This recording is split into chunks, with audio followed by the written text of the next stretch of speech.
Luke 16, verse 16, read. The law and the prophets were preached up until John the Baptist. But since John, what's supposed to be preached? The good news of the kingdom is being preached. And everyone is trying to find it. That means since John the Baptist, there's only one message that should be preached. Not Old Testament types. Oh man, I need more time. I just said a mouthful, you missed it. He says the message that should be preached since John is what? The kingdom of God.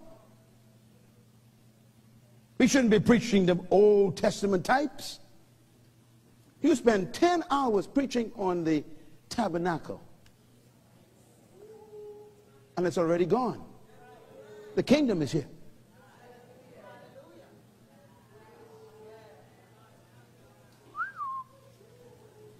You spend 20 hours preaching on the feasts. The king is already here, and the kingdom already here. He said, preach the kingdom. Oh, I'm in trouble. Look at your face. Why don't you read what Jesus said? Don't look at me. Read what he said. Don't get mad at me. Get mad at Jesus. Rebuke him.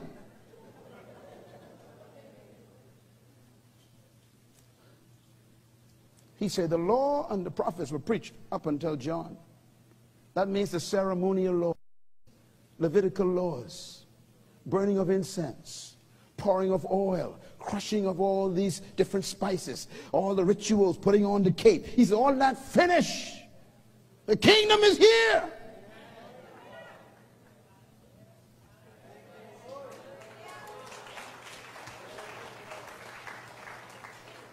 That's why Jesus never wore a holy robe.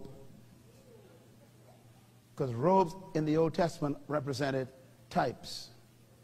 You couldn't be righteous, so you wore a symbol of it. But now that you are righteous, take your robe off and put on your clothes. Oh dear, I'm in trouble again. That's why they couldn't even distinguish Jesus from the other disciples. He never wore a collar backward. No chain in his pocket to identify him. Don't get me wrong now. If you got that stuff, no problem with me. He says that we have his righteousness now. When they want to arrest him, they have to kiss him to identify him. How come they see you coming?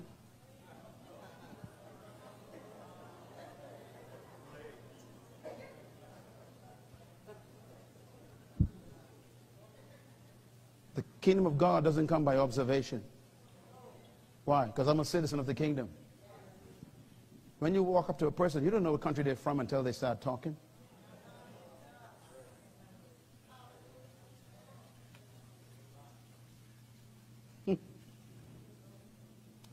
I work with governments and presidents and prime ministers every single week. I'm somewhere counseling a president, dealing with a government.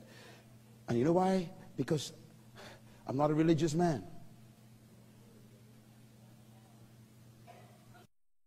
They're not intimidated by my presence.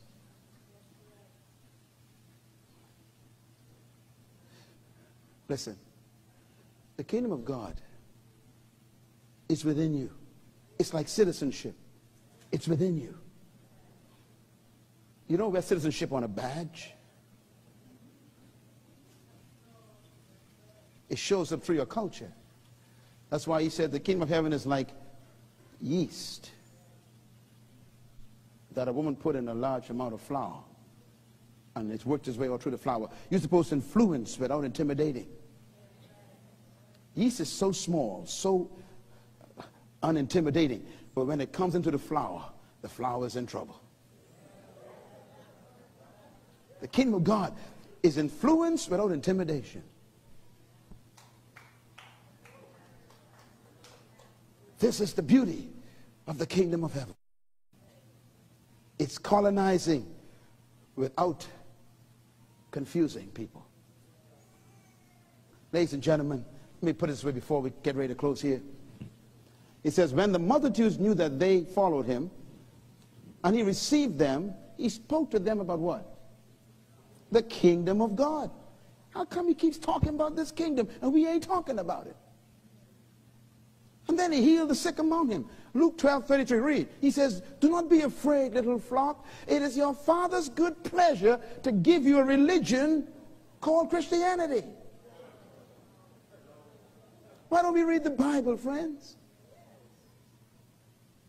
He said the Father is pleased to give you the kingdom of God.